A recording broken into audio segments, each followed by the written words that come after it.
네, 안녕하세요. 태성행정사무소의 임대영 행정사입니다. 우선 여기서 알아보고자 하는 학교폭력 징계는 학교와 교육지원청 학폭위에서 내려지는 행정적인 처벌 조치를 말하는 것이고요. 경찰 조사를 통해서 그리고 법원의 판결로 받게 되는 형사처벌을 말하고자 하는 것이 아닙니다. 그리고 이 학폭위의 처분은, 즉 학교폭력대책심의위원회에서 하는 처분은 피해 학생에 대한 보호 조치, 그리고 우리가 흔히 얘기하는 이제 가해 학생들에게 내려지는 조치 처분 두 가지로 나눌 수 있는데요. 여기 영상에서 말하고자 하는 이제 메인은 가해 학생에 대한 조치, 즉 징계에 관련된 내용에 대해 설명을 하고자 합니다. 이 학교폭력대책심의위원회, 줄여서 이제 학폭위라고 하는 학폭위에서 하는 징계는 1호 조치 처분부터 9호까지 있습니다. 그래서 9가지가 있는데 우선 1호부터 볼게요. 1호는 우리가 많이 들어봤던 서면 사과입니다. 말 그대로 종이에 서면을 작성하는 거죠. 사과문을 작성해서 전달하는 거죠.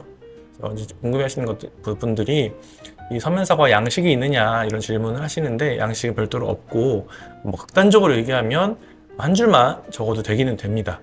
물론 이제 그렇게 되면 갈등이 해소되지 않겠죠. 그리고 어떤 서면 사과로서 사건이 끝나지가 않고 피해 학생 쪽에서 진정한 사과가 없었다라고 해서 그 이후에 법적 조치들이 이루어질 수 있기 때문에 서면 사과를 하게 되었다면 어느 정도는 성실하게 하는 게 좋겠습니다. 2호 처분은 피해 학생과의 접촉 금지이고요. 보복 금지, 접촉 금지가 포함된 것이 2호 처분이고요. 그리고 3호 처분, 3호 처분은 봉사활동입니다. 근데 이제 4호 처분과의 차이점은 3호 처분의 봉사활동은 이제 교내 봉사활동이고 4호 처분에 있는 이제 봉사활동은 교회 봉사입니다.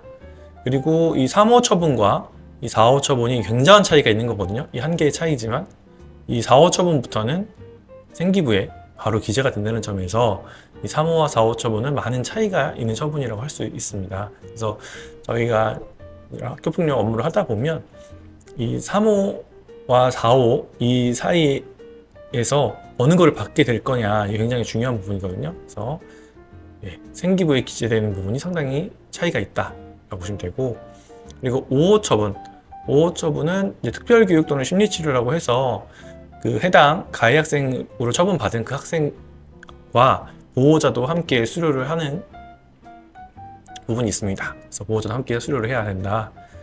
그리고 6호 처분, 6호 처분은 이제 출석 정지 처분이거든요. 그래서 이제 말 그대로, 근데 이게 이 출석 정지가 정확하게 말하면 학교를 아예 못 간다 이런 개념은 아니고 어떤 별도의 장소에서 수업을 받거나 자습을 하거나 이렇게 될 수 있거든요. 그래서 아예 학교를 못 가는 그런 출석 정지가 아닐 수 있다라는 부분이고요. 그리고 7호 처분, 7호 처분은 학급 교체입니다. 이제 반이 교체되는 거죠. 이제 반이 교체되는 것이고, 8호 처분은 전학으로 이제 아예 학교가 바뀌는 것이고요. 그리고 9호 처분은 이제 가장 강력한 징계 처분이죠. 이제 학생으로서의 신분이 박탈당하는 거죠. 퇴학. 그래서 그런데 이 퇴학은 의무 교육 과정에는 주지 못하도록 되어 있습니다. 그래서 고등학생한테 이제 주어지는 징계인 거죠. 퇴학은 사실상 이렇게 있고요. 그래서 이 구호 처분이 이런 종류가 있다라는 부분에 대해서 조금 더 자세하게 설명을 드리면, 자, 2호 조치와 5호 조치는 주로 다른 처분과 함께 내려지는 징계입니다. 그래서 기본적으로 학교폭력 이 처분들이 병과가 가능하거든요. 그러니까 예를 들면 3사를 같이 주는 경우는 거의 없는데, 자, 학급 교체와 봉사활동을 같이 줄 수 있는 겁니다. 이렇게 할 수 있어요. 그 봉사활동도 하고 학급도 교체되고 이게 가능하거든요. 그런데 이 2호 처분과 5호 처분은 항상 병과됩니다. 그래서 이게 2호와 5호가 단독으로 되는 것이 아니라, 예를 들면 자, 봉사활동을 하게 되었는데 2호 처분도 같이 하는 거죠. 그래서 피해 학생과 접촉이 계속되면 안 되잖아요. 그래서 앞으로 그 피해 학생에게 접촉하지 마라, 그리고 보복은 절대 금지된다, 이렇게 해서 2호와 3호가 같이 나가는 경우가 있고요. 그리고 여기에 같이 5호까지 나가는 거죠. 그래서 특별교육 또는 심리치료도 받아라 이렇게 되는 건데, 여기서 많이들 이제 헷갈려 하시는 부분이, 아까 4호 처분 이상부터는 그 생기부에 기록이 된다 그랬잖아요. 그래서 예를 들면 3호와 5호가 같이 처분이 되면 특별교육 심리치료가 5호지만 이 3호보다 5호가 높으니까, 4호보다 높으니까 이거 생기부에 바로 기재가 되는 것이 아니냐 이렇게 질문하신 경우가 있는데, 이게 뭐와 5호 처분이 어떤 것과 같이 딸려왔는지가 중요한 거거든요. 그래서 3호 처분이 메인이었고 거기에 부수해서 5호 처분이 내려졌다라고 하면 3호 처분이 기준입니다. 그래서 교내 봉사활동을 기준이기 때문에 생기부에는 바로 기재가 되지 않는 거죠. 근데 반면에 이 5호 처분이 4호라든가 6호에 있는 교회 봉사라든가 출석 정지와 함께 이 5호 처분이 같이 딸려가지고 처분이 됐다라고 하면 생기부에 바로 기재가 되는 거죠. 그래서 이 5호 처분은 이게 어떤 것이 메인 처분이었느냐를 봐야 됩니다. 앞서서 말씀드렸던 것처럼 그리고 생활기록부에 이 징계 조치가 바로 기재되는 것은 이제 4호 조치 교회 봉사활동부터고 그런데 만약에 이 1호 서면사과나 3호 교내 봉사활동을 받았다고 하더라도 이게 첫 번째가 아니라 두 번째 징계라면 바로 생기부에 기재가 됩니다. 그래서 같은 등급 과정 내 예를 들면 중학교 동안에 2번이었다. 그래서 고등학생 동안 2번이었다. 이러면은 두 번째라고 하면 서면사과가 나왔더라도 생기부에 바로 기재가 되는 거죠. 근데 초등학생들은 이제 6년이잖아요. 그래서 3년 기준으로 이게 갱신이 되는 방식이고요. 그리고 보시면은 네, 이것도 질문하시는 분들이 있는데 학폭의 이 징계 조치를 이행하기 전까지는 원칙적으로 전학을 갈 수 없습니다. 그래서 예를 들면 그 출석 정지라든가 서면 사과든 어떤 것이든 간에 그걸 하기 전까지는 전학을 갈 수가 없는 거죠. 그리고 부득이하게 전학 혹은 다음 학교로 이제 진학을 했다. 중학생인데 고등학생이 됐다. 이런 식으로 진학을 했다라고 하면 없어지는 것이 아니라 이 징계 조치가 따라갑니다. 공문이 보내지거든요. 그래서 사실은 어떤 학교를 바꾼다는 것은 새로운 학교로 갔다라는 것은 학년을 바꿨든 아니 학교를 아예 바꿨든 진학을 해서 혹은 학교를 전학해서 바꿨든 간에 새롭게 시작하는 마음으로 시작을 가야 되는 것인데 이 징계 조치가 딸려오기 때문에 가급적이면 원칙적으로도 그렇지만 이 징계를 다 마치고 이동하는 것이 좋습니다. 그리고 봉사활동의 세부적인 시간 그리고 일자는 학폭위에서 심의를 통해서 재량으로 정하게 됩니다. 이게 어떤 말이냐면 여기 이 봉사활동, 교내와 교회 봉사활동 그리고 이 출석정지와 합격교체 같은 경우는 그 시간과 일수가 딱 정해져 있는 것이 아니라 그 심의위원들이 판단을 해가지고 내릴 수 있는 거거든요. 그래서 어떻게 보면 좀 재량성이 있는 거죠.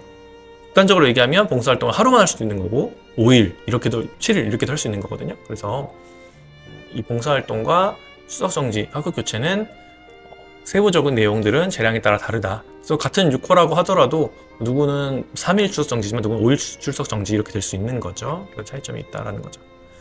그리고 이 학폭위의 징계 결정이 나고 조치 처분이 나고 원칙적으로는 14일 이내에 조치가 이행이 돼야 됩니다. 그래서 예를 들면 서면 사과가 나왔다. 그럼 14일 이내에는 해야 되는 것이죠.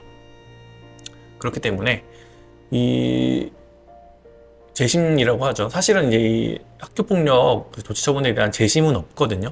이제 2019년도에 법이 개정되면서 교내 학폭위가 없어졌어요. 그래서 교육지원청 학폭위 이후에 바로 결정이 딱 나는 것이기 때문에 재심이라는 궁극적으로 재심이라는 것은 없고 행정심판이라는 것을 해야 되는 거거든요. 그런데 이제 행정심판은 서둘러 진행해야 되는 거죠. 왜냐? 14일 이내에 징계 조치를 해야 되기 때문에 행정심판은 서둘러서 진행하는 것이 좋습니다. 이것은 이제 내가 피해 학생 쪽이었든 가해 학생 쪽이었든 가급적이면은 빨리 진행하는 것이 좋죠. 예를 들면 왜냐하면 내가 피해 학생이어서 상대방 학생의 징계를 더 높은 것으로 올려달라라는 청구를 한다고 하더라도 이제 보통 징계가 다 끝나고 나면 이제 가해 학생 같은 경우는 이 징계 조치가 이미 나는 다 끝났다, 완료했다라는 걸 주장할 게 높기 때문에 가능성이 높기 때문에 그 전부터도 빨리빨리 진행하는 것이 좋습니다. 그래서 이 재심 불복 절차를 조금 더 보면 여기 보죠. 징계에 대한 이행이 14일 이내에 이루어져야 하는 것이 원칙이기 때문에 특히 가해 학생으로 지금 조치를 받았다라고 하면 빨리 행정심판을 청구해서 집행을 정지시켜야 하겠죠.